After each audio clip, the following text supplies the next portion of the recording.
مصر کے کچھ لوگ آئے، انہوں نے کہا آپ ہمارا گورنر بدلیں۔ سنو سازش سنو، حضرت عثمان نے صحابہ کے کہنے پہ گورنر بدل دیا۔ اب نیا گورنر کون ہو؟ حضرت ابوبکر صدیق رضی اللہ عنہ کے بیٹے حضرت محمد بن ابی بکر رضی اللہ عنہما، یہ صحابی رسول ہیں، ان کو بھیجا جائے۔ حضرت عثمان نے ان کی تشکیل کی اور بھیج دیا۔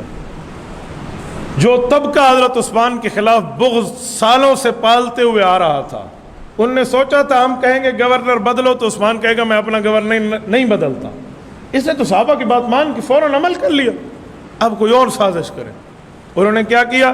حضرت عثمان غنی رضی اللہ تعالیٰ عنہ کے غلاموں کو خریدا، غلاموں کو کہا گھوڑا وہ اٹھا جو عثمان کا ہے، مہر وہ چوری کر کے لیا جو عثمان خطوں پہ لگاتے ہیں۔ خط اپنی مرضی سے لکھا، چوری کر کے مہر وہ لگائی، اور گھوڑا حضرت عثمان والا اس پہ بٹھایا اور کہا جا تو والی مصر کے پاس، جو تبدیل ہو رہا تھا اس کے پاس جا۔ اس میں کیا لکھا ہوا ہے؟ میں عثمان کہہ رہا ہوں، جھوٹ دیکھیں، میں عثمان لکھ رہا ہوں، والی مصر تیرے پاس ایک گورنر بنا کے بھیج رہا ہوں، جب یہ آئے اس کو قتل کر دینا، خود اپنے عہدے پہ مضبوط رہنا۔ دیکھو کتنی بڑی سازش ہے، کتنا بڑا دھوکہ ہے۔ وہ کمیونیکیشن کا نظام تو نہیں تھا کہ فون کریں اور کہہ دے سچ ہے جھوٹ ہے، کوئی فیکس کا زمانہ تو نہیں تھا، کوئی میسیجنگ کا چکر تو نہیں تھا۔ اب چلو یہ بندے کو دیا اور وہ بندہ بھاگ کے جا رہا ہے، اور مزے کی بات جس راستے سے گورنر جا رہا ہے یہ بھی اسی کے ساتھ ساتھ جا رہا ہے تاکہ لوگ اسے کو پکڑ لیں۔ کوڑ ہمیشہ گڈا ہوتا ہے۔ لوگوں نے کہا بھی تو کون، کہاں سے آیا؟ کیا؟ میں امیر المومنین کا نمائندہ ہوں۔ اس نے کہا کیسا نمائندہ ہے؟ گورنر صاحب تو یہاں سے جا رہے ہیں، نمائندے ادھر سے جا رہے، تو کون سا؟ انہوں نے کہا میں خط لے کر جا رہا ہوں۔ نے کہا کون سا خط ہے؟ کہا میں نے گورنر کو دینا۔ کہا گورنر تو یہ ابو بکر کا بیٹا رضی اللہ عنہ، اس کو دو۔ کہا نہیں وہ اصلی گورنر کو دے رہا ہوں۔ پکڑا گیا، خط کھینچا گیا، دیکھا تو اس میں قتل لکھا ہوا ہے۔ اب بتائیں جس صحابی کو حضرت عثمان گورنر بنا کے بھیج رہے ہیں اس کے دل میں کتنا غصہ آئے گا؟ وہ کہے گا دیکھو یار مجھے بنا کے بھیجا نمائندہ، میرے قتل کا خط میرے بعد لکھ دیا، اور دلیل میرے پاس حضرت عثمان کا گھوڑا ہے، میں انہی کا غلام ہوں، مجھے دیکھ لو، مور ان کی ہے۔ کیسی ساز ہے؟ حضرت عثمان کے فرشتوں کو بھی علم نہیں تھا۔ یہ لشکر جاتے ہوئے واپس لوٹا اور مدینہ میں آ کے حضرت علی المرتضیٰ سمیت صحابہ کو دکھایا کہ دیکھو یہ حال ہمارے ساتھ امیر المومنین نے کیا۔ حضرت علی سمیت صحابہ کہنے لگے کہ حضرت عثمان کو 12 سال سے ہم دیکھ رہے ہیں، یہ اس کا کام نہیں ہے، چلو تصدیق کرتے ہیں۔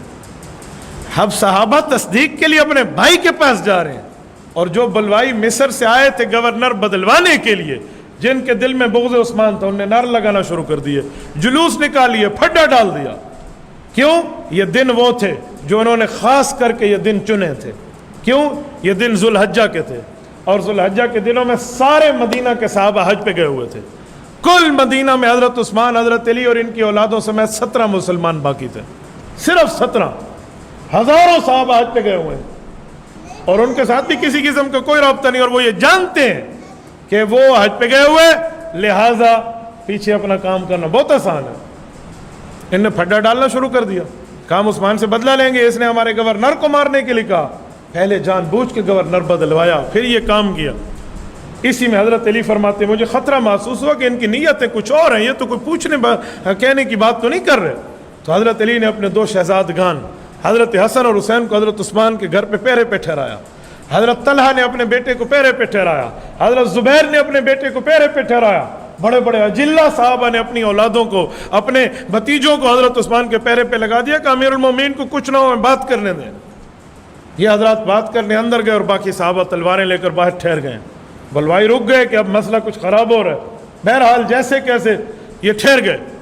انہوں نے جا کے حضرت عثمان کو اس صحابی سمیت خط دکھایا۔ حضرت عثمان نے سے پوچھا گھوڑا آپ کا؟ کہا جی میرا۔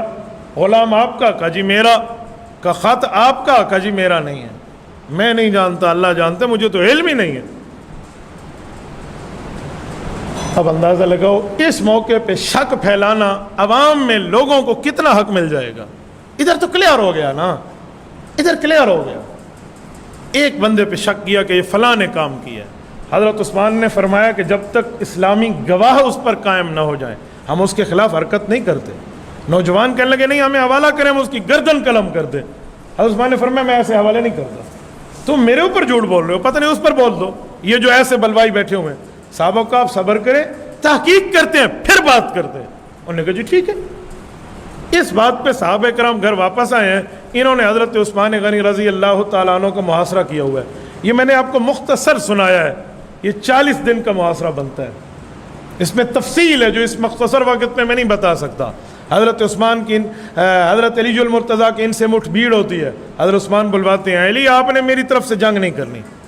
وہ امیر المومنین آپ کے گھر پہ حملہ آور ہونا چاہتے کہ ہونے دو، آپ نے تلوار نہیں اٹھانی، میں حکم دے رہا ہوں. اگر مجھے امیر المومنین مانتے ہو کسی نے نہیں لڑنا. جو 17 صحابہ بیٹھے ہیں حضرت عثمان نے ان کے بھی ہاتھ باندھ دیے کہ میری ذات کی وجہ سے مدینہ میں خون ریزی نہیں ہوگی، میری ذات کی وجہ سے جو ہے نا مدینہ میں پھڈا نہیں ہوگا. اب جو لڑنا چاہ رہے تھے، جنہوں نے اولادیں تلوار لے کر وہاں ٹھہرا دی تھی، ان کے ہاتھ بند گئے. امیر المومنین کا حکم ہے وہ جو کرے تو ہم نے ذات کی بنیاد پہ نہیں لڑنا. میں وہ نہیں بننا چاہتا جس کی وجہ سے مدینہ میں خون بہہ جائے، کہ میں حضور پاک کے شہر کو خون آلود نہیں کرنا چاہتا. صبر دیکھے حضرت عثمان کا، پانی بند کر دیا. حضرت علی المرتضیٰ مٹکے اٹھا کے بچوں سے میں گھر حضرت عثمان کے پانی پہنچا رہے ہیں، لیکن عثمان غنی کہہ رہے ہیں خیر پانی بند کیے، ذات کی بات ہے چھوڑو.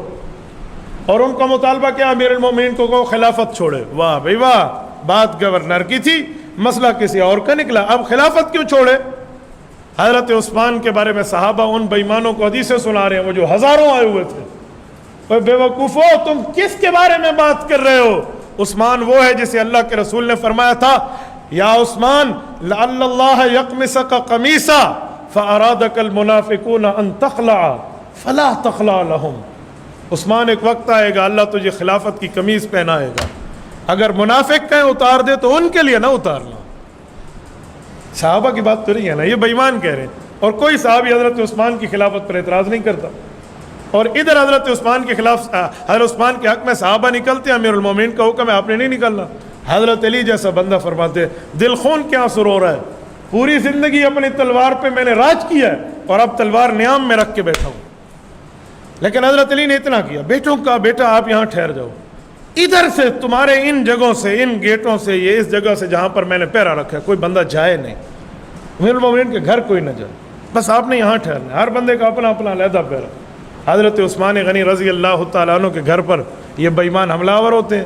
حضرت عثمان غنی رضی اللہ عنہ 40 دن سے پیاسے بیٹھے ہیں اور صبح خواب دیکھتے ہیں. بیوی کہتے ہیں میں نے خواب دیکھا، اللہ حضرت نائلہ حضرت عثمان کی بیوی ساتھ ہے، کہ میں نے خواب دیکھا رسول اللہ صلی اللہ علیہ وسلم نے صحابہ کرام کی موجودگی میں پانی کا پیالہ پیش کر کے فرمایا عثمان پیاس لگی ہوئی ہے یہ پی لو. کہ میں نے پیا ہے، مجھے ایسے لگتا ہے جیسے ابھی میں نے پانی پیا، مجھے کوئی پیاس محسوس نہیں ہو. اور اللہ کے رسول نے فرمایا عثمان کیا خیال ہے؟ کہتے ہو تو دعا کر لوں اور کہتے ہو تو آج روزے کی افطاری اکٹھی کر لیں. کہ میں نے کہا یا رسول اللہ میں آپ کے ساتھ روزے کی افطاری کرنا چاہتا ہوں. اس دن زندگی کا پہلا دن تھا جب حضرت عثمان نے پاجامہ پہنا. اس سے پہلے تہبند پہنتے تھے، کبھی نہیں پہنا پاجامہ، کبھی نہیں پہنا. اس دن کیوں پہنا کہ اگر میں شہید ہو گیا تو میرا ستر نہ کھل جائے. حضرت عثمان غنی وہ شخص ہیں جنہوں نے اس موقع پہ بھی ان سے خطاب کیا تھا اپنی گھر کی چھت کے اوپر چڑھ کے. فرمایا تھا لوگوں میں اسلام میں 4تھے نمبر پہ کلمہ پڑھنے والا ہوں، رسول اللہ کا دوہرا داماد ہوں. میرے لیے 2 بار جبرائیل آ کے کہہ گیا اللہ کے رسول سے بچی دو. میں نے کون سی تمہارے اوپر زیادتی کی ہے؟ میرے خون سے ہاتھ نہ رنگو. اللہ کے رسول نے مجھے فرمایا تو عثمان تیرے بعد فتنے پھوٹ پڑیں گے اور ایسی تلوار اٹھ جائے گی جو قیامت تک نیام میں نہیں آئے گی. آپ کو میرے خون سے کیا ہے؟ کیوں میری جان کے خواہ مخواہ سے دشمن؟ یہ عثمان غنی کے پیغامات آ رہے ہیں، لیکن جو بے ایمان طے کر چکے ہوں ان کا کیا جانا تھا؟ ان لوگوں نے اس طرح کی غلط باتیں کچھ اور بھی اعتراضات کر کے وہ گورنر جسے حضرت عثمان نے بنایا تھا، حضرت ابو بکر کا بیٹا محمد بن ابی بکر، اس کو کچھ ایسی باتیں کر کے حضرت عثمان کے بارے میں غلط فہمیاں پیدا کر چکے تھے. ایک موقع ایسا ہے جب حضرت محمد بن ابی بکر حضرت عثمان کے گھر گئے، ان سے بات کرنے کے امیر المومنین آپ کی زیادتی تو ہے، یہ ہے وہ، اس طرح کوئی بات کرنے لگے. نوجوان تھے. اس موقع پہ ان کا ہاتھ حضرت عثمان کی داڑھی مبارک تک گیا. جب یہاں داڑھی اور گریبان پہ ابو بکر کے بیٹے کا ہاتھ ہے تو حضرت عثمان نے جملہ فرمایا کہ بھتیجے اگر آج تیرے ابو بکر ہوتے اور تو میرے اس گریبان پہ ہاتھ ڈالتا تجھے جرأت ہوتی؟ یہ جملہ کہنا تھا. محمد بن ابی بکر پیچھے ہٹ گئے. اس کے بعد محمد بن ابی بکر کو اعتراض نہیں رہا حضرت عثمان پہ. یہ جو کہتے ہیں محمد بن ابی بکر گیا، اس نے داڑھی پہ ہاتھ رکھا، فلاں کیا، بے غلط فہمی تھی. حضرت عثمان کے سمجھانے سے ان کے دل سے رخصت ہو گئی.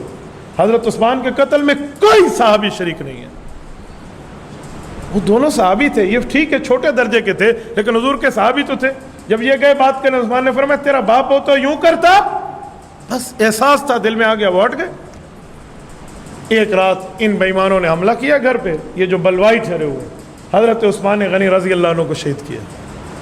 حضرت عثمان کا گھر اس وقت کہاں تھا؟ اللہ آپ کو مسجد نبوی لے جائے, اللہ آپ کی برکت سے ہمیں بھی لے جائے. باب البقیع سے نکلیں, سلام پڑھ کے جو بندہ نکلتا ہے, باب البقیع کے سامنے جو چھتری والا ستون ہے, اس کے بائیں طرف یہ وہ جگہ ہے جہاں حضرت عثمان کو شہید کیا گیا رضی اللہ. یہ گھر تھا بالکل روضہ رسول سے 10 گز بھی نہیں بنتا, 15 گز بھی نہیں بنتا. حضرت عثمان یہاں ظلماً شہید ہوئے ہیں. اور ایک موقع پہ تو ان لوگوں نے وہ اعصاب ہی توڑ دیا تھا حضرت عثمان کا جو رسول اللہ اپنے ہاتھ میں لے کر جمعہ پڑھتے تھے. ایک بندے نے اپنے گھٹنے پہ رکھ کے توڑا تھا, اور اس کے گھٹنے میں وہ کینسر ہوا جو اونٹ کی طرح چیخ چیخ کر یہ آدمی مرا تھا. حضرت عثمان کی شہادت ہے, 3 انگلیاں بیوی کی کٹ گئی ہیں. اس موقع پہ حضرت نائلہ کی. حضرت عثمان اس وقت 40 ختم کر چکے تھے, 40 دن کا پیاسا, 40 قرآن کے ختم ہیں. 41واں شروع تھا, پہلا پارہ سورت نمبر 2 سورۃ البقرہ آیت نمبر 137, پہلے پارے کا آخری صفحہ. فَسَيَكْفِيكَهُمُ اللَّهُ وَهُوَ السَّمِيعُ الْعَلِيمُ جو میں نے خطبے میں پڑھی ہے. یہ پڑھ رہے تھے, خون اسی پر گرا ہے. اور اتفاق سے مسلمانوں اس آیت کا ترجمہ بنتا ہے فَسَيَكْفِيكَهُمُ اللَّهُ, اللہ ان کے لیے کافی ہے. وَهُوَ السَّمِيعُ, وہ ان کی باتوں کو سننے والا ہے. علیم, ان کے ارادوں کو جاننے والا ہے, جاننے والا ہے. اس کے اوپر ہمارے علماء کہتے ہیں کہ شہادت ہوتی ہے, لیکن کسی کی شہادت کہاں سے آئے گی, کسی کی کہاں سے آئے گی. عثمان کی شہادت کی گواہی اللہ کے قرآن سے آئے گی. یہ قرآن کریم آج بھی اوریجنل شکل میں توپ کاپے جو استنبول ترکی کا میوزیم ہے اس میں موجود ہے. یہ شہادت ہے حضرت عثمان غنی کی جو اس دھرتی پر مظلوماً شہید ہوئے ہیں. میں نے حضرت عثمان کے فضائل پہ بات نہیں کی, صرف شہادت پہ چند وہ باتیں آپ کی خدمت میں کی ہیں. جو لوگ اعتراض بناتے تھے وہ اعتراض بنتا نہیں تھا, وہ جھوٹ تھا. یہ مظلوماً شہید ہوئے عثمان غنی. اب یہ ظلم جو ان لوگوں نے ڈھایا ہے یہ اتنا بڑا ظلم ہے کہ قیامت تک مسلمانوں میں تلوار پھیل گئی ہے. اب وہ نہیں رکھتی, اب وہ نیام میں نہیں آتی, اب وہ چلے گی. ایک صحابی کہتے ہیں میں ایک بڑے عرصے کے بعد حج کے موقع پہ ایک جگہ سے جا رہا تھا تو ایک بندہ رو رہا تھا, اپنے چہرے کو پیٹ رہا تھا, رو رہا تھا. کہہ رہا تھا ہائے پورے عرب کے لوگوں پہ اتنی تکلیف نہیں ہے جو مجھے جسم میں محسوس ہو رہی ہے. اس ظالم سے میں نے پوچھا تجھے کیا ہوا, تو اس نے کہا میں وہ تھا جس نے عثمان غنی کو شہادت کے وقت تھپڑ مارا تھا. ایسے کئی واقع. عمرو بن حمق کی موت ایک انتہائی بری موت ہے. جو بچے تھے حضرت علی کی شہادت کے بعد حضرت معاویہ نے انہیں نیزے کی انی پہ چڑھایا, اور وہ یاد رکھیں گے کہ ان قاتلوں کے ساتھ ہوا کیا ہے. لیکن یہ ایک ظلمن شہادت ہے. حضرت حسن حسین رضی اللہ عنہما کے پاس حضرت علی آئے تھے. ایک روایت میں حضرت علی غصہ ہو گئے کہ میں تمہیں یہاں پیرے پہ ٹھہرا گیا, تم نے کیسے جانے دیا بندوں کو اندر. تو انہوں نے کہا آپ جس جگہ میں ٹھہرا گئے اس جگہ سے نہیں لیں, ہم تو وہیں ٹھہرے, ہم تو وہیں ٹھہرے ہیں. وہ کسی اور طرف سے گئے ہیں جو ان کے پیرے کا حصہ نہیں تھا.